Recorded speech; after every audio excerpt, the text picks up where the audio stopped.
একই কাণ্ড! নেপালের অন্তর্বর্তী প্রধানমন্ত্রী, অবসরপ্রাপ্ত প্রধান বিচারপতি, বেনারস হিন্দু বিশ্ববিদ্যালয়ের ছাত্রী সুশীলা কার্কির স্বামী বিদ্রোহী হাইজ্যাকার। হ্যাঁ, নেপালের একটি বিমান হাইজ্যাক করেছিলেন। অবাক কাণ্ড! হ্যাঁ, অবাক কাণ্ড। কিন্তু এরকম নয় যে নেপালের যিনি অন্তর্বর্তী প্রধানমন্ত্রী সুশীলা কার্কি, তার স্বামী এই লস্কর তৈবা, জৈশে মোহাম্মদ এদের মতো জঙ্গি নন। তিনি 1973 সালে নেপালেরই একটি বিমান হাইজ্যাক করেছিলেন। তার কারণও আছে। রাজতন্ত্র, 240 বছর ধরে নেপালে রাজতন্ত্র, আর সেই রাজতন্ত্র উৎখাতের জন্যই বিমান হাইজ্যাক করেছিলেন নেপালের অন্তর্বর্তী প্রধানমন্ত্রী সুশীলা কার্কির স্বামী। আরো শুনুন, ভেরি ভেরি ইন্টারেস্টিং, একটা অদ্ভুত কাহিনী। এই নেপালের অন্তর্বর্তী প্রধানমন্ত্রী সুশীলা কার্কি ভারতের যোগ রয়েছে, ভারতের প্রতি উদার মনোভাবাপন্থী। সেই সুশীলা কার্কির স্বামী জেলও খেটেছেন। তিনি যে শাস্তি পাননি তা নয়, তিনি নেপালের একটি বিমান হাইজ্যাক করেছিলেন 1973 সালে। এই প্রাক্তন প্রধান বিচারপতি, অবসরপ্রাপ্ত প্রধান বিচারপতি, তার এখন বয়স 75 বছর। সুশীলার সঙ্গে পরিচয় হয়েছিল বেনারস বিশ্ববিদ্যালয়ে, বেনারস হিন্দু বিশ্ববিদ্যালয়ে পড়াশোনার সময় তাদের পরিচয় হয়। তারপরে বিয়ে করেন তারা 1973 সালের 10ই জুন। কেন হাইজ্যাক করতে হলো একটি বিমানকে? কারণ টাকার প্রয়োজন। কেন টাকার প্রয়োজন আসব। এই বিমানে ছিল $4 লক্ষ। ভাবতে পারছেন? তখনকার দিনে $4 লক্ষ মানে বিরাট টাকা, রাজার টাকা, নেপালের রাজতন্ত্রের টাকা। সেই টাকার জন্যই হাইজ্যাক করেছিলেন সুশীলা কার্কির স্বামী এই বিমান। বিমান হাইজ্যাক মানে আমরা ভয়ঙ্কর সব অভিজ্ঞতা দেখতে পাই। 1999 সালে কান্দাহারে বিমান হাইজ্যাক, ভয়ঙ্কর, তা নিয়ে সিনেমাও হয়ে গেছে। আমরা অন্তত আমাদের জীবদ্দশায় এই ভয়ঙ্কর ছবিটা দেখেছি। আরও সিনেমা, সিরিজ বিভিন্ন বেরোচ্ছে। কিন্তু এখানে টাকার জন্য, এবং সেই টাকার প্রয়োজন কেন? এই দুর্গা প্রসাদ সুবেদী, তিনি রাজতন্ত্রের ভয়ঙ্কর বিরোধী ছিলেন। 1973 সালের 10ই জুন নেপাল থেকে ভারতে আসছিল যাত্রীবাহী একটি বিমান, 2 ইঞ্জিনের। এই বিমানে সেদিন ছিলেন আমাদের দেশের অভিনেত্রী মালা সিনহা, যাকে আমরা একেবারে প্রেমের সিনেমায় দেখতে পাই। মালা সিনহা সেই বিমানেই ছিলেন। নেপাল স্টেট ব্যাংকের লক্ষ লক্ষ টাকা ওই বিমানে ছিল। গোপন সূত্রে খবর পেয়ে ওই বিমান ছিনতাইয়ের ছক কষেন এই দুর্গা প্রসাদ সুবেদী এবং তার দলবল। কেন? নেপালে তখন রাজতন্ত্র বিরোধী হওয়া ভয়ঙ্কর। রাজতন্ত্র বিরোধী হওয়া, গণতন্ত্র পক্ষে হওয়া, ব্যাপক ঝোড়ো হাওয়া উঠেছে। রাজতন্ত্রকে নির্মূল করতে হবে, গণতন্ত্র প্রতিষ্ঠা করতে হবে নেপালে। তার জন্য চাই প্রচুর টাকা, কারণ সংগঠন চালাতে হবে, সংগঠনকে শক্তপোক্ত করতে হবে। আর তাই এই বিমান ছিনতাইয়ের ছক কষা হয়। গণতন্ত্র প্রতিষ্ঠার জন্য দেশে গণতন্ত্র প্রয়োজন, সরকার প্রয়োজন, ভোট প্রয়োজন। রাজার অধীনে থাকবো না। যদিও নেপালের মানুষ একটা সময় অবধি আমরা দেখেছি, যখন নেপালের রাজপরিবারে এই খুনোখুনি 2000 সালের শুরুতে হয়নি, তার আগে পর্যন্ত অন্তত ভগবানের আসনে বসাতেন নেপালবাসী, নেপালিরা রাজাকে, রানীকে এবং রাজপরিবারকে। কিন্তু 1973 সাল থেকেই রাজতন্ত্রের প্রবল বিরোধী হওয়া শুরু হয়ে যায়। গণতন্ত্র প্রতিষ্ঠার জন্য ছিনতাই, নেপালের বিমান ছিনতাই করতে হয় দুর্গা প্রসাদ সুবেদীদের। সশস্ত্র বিপ্লবের পরিকল্পনা করতেন বিদ্রোহীরা। সেই সশস্ত্র বিপ্লব সংগঠিত করতেই বলা হচ্ছে যে বিপুল অর্থের প্রয়োজন, ফলে বিমান ছিনতাইয়ের পরিকল্পনা।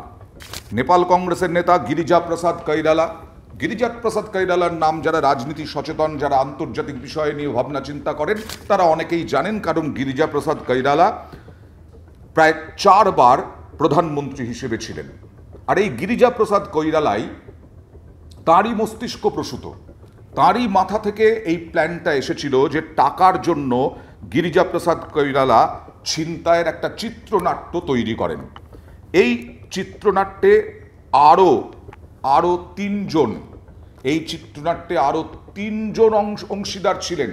অর্থাৎ নেপালের এই বিমান ছিনতাইয়ের পেছনে মোট 4 জন ছিলেন, তার মধ্যে দুর্গা প্রসাদ ছিলেন এবং আরও 3 জন ছিলেন। এই ছিনতাই নেপাল কংগ্রেসের যুব নেতা ছিলেন তখন। যুব নেতা হিসেবে তিনি এই আন্দোলন, মানে বলা যায় স্বাধীনতা সংগ্রামের আমাদের যেসব কাহিনী, সেই স্বাধীনতা সংগ্রামের মতোই ঘটে চলেছে। কারণ রাজতন্ত্র আর গণতন্ত্র প্রতিষ্ঠার জন্য ইংরেজদের কাছ থেকে আমরা স্বাধীনতাই শুধু ছিনিয়ে নেইনি, আমরা গণতন্ত্রও ছিনিয়ে নিয়েছিলাম, গণতন্ত্র প্রতিষ্ঠা করেছিলাম আমাদের দেশে ভারতে। আর এখানে নেপালের রাজতন্ত্র থেকে স্বাধীনতা পেতে, গণতন্ত্র প্রতিষ্ঠা করতে তখন এই যুব নেতা, নেপাল কংগ্রেসের যুব নেতা দুর্গা প্রসাদ আর তার 2 সহচর সেদিন সাধারণ যাত্রী সেজে বিমানে উঠে গিয়েছিলেন। কারণ সেই সময় তো এত অত্যাধুনিক ব্যবস্থাপনা ছিল না, এবং তারা যে আদৌ হাইজ্যাকার তাদের কোনো সন্দেহ হবে না বিমানবন্দর কর্তৃপক্ষের, নিরাপত্তারক্ষীদের। 1973 সালের ঘটনা। যাত্রী সেজে বিমানে উঠেছিলেন, কেউ টের পায়নি খুব স্বাভাবিকভাবেই। যখন গন্তব্যে পৌঁছয় বিমানটি, অর্থাৎ ভারতের মাটি ছোঁয়ে, সেই সময় ছুটে গিয়ে ককপিটে সবাই মিলে দৌড়ে ঢুকে পড়েন।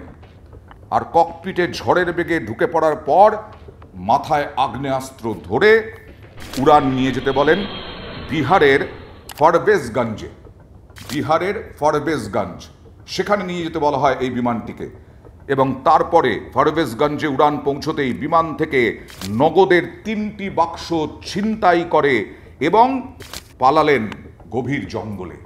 অর্থাৎ অবশ্যই যারা যাত্রী ছিলেন তাদের কাছে তো ভয়ঙ্কর অভিজ্ঞতা, কিন্তু একটা গণতন্ত্র প্রতিষ্ঠার জন্য নেপালে বিমান হাইজ্যাক হলো, ভারতের মাটিতে ছোঁয়ার সঙ্গে সঙ্গে ককপিটে দৌড়ে মাথায় আগ্নেয়াস্ত্র ঠেকিয়ে পাইলটদের ফরবেজগঞ্জে বিহারে নিয়ে যাওয়া হলো।